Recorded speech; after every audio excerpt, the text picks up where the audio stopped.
وہ لوگ جو اپنی زندگی اسلام کے اصولوں کے خلاف گزارتے ہیں، کیا انہوں نے کبھی سوچا ہے کہ ان کا انجام کیا ہوگا؟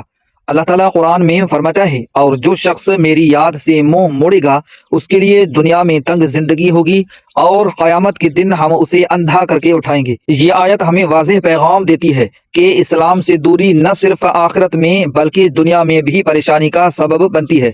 آج ہم دیکھتے ہیں کہ لوگ شہرت، دولت اور دنیاوی خواہشات کے پیچھے بھاگ رہے ہیں۔ نماز چھوڑ دی جاتی ہے، روزہ نظر انداز کیا جاتا ہے، اور حلال و حرام کی تمیز ختم ہو چکی ہے۔ کیا یہ وہ راستہ ہے جس کے لیے ہمیں پیدا کیا گیا تھا؟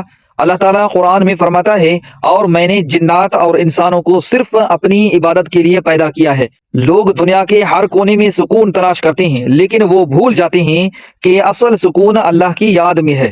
خبردار، دلوں کا سکون صرف اللہ کے ذکر میں ہے۔ اسلام سے دوری خاندانی زندگی میں انتشار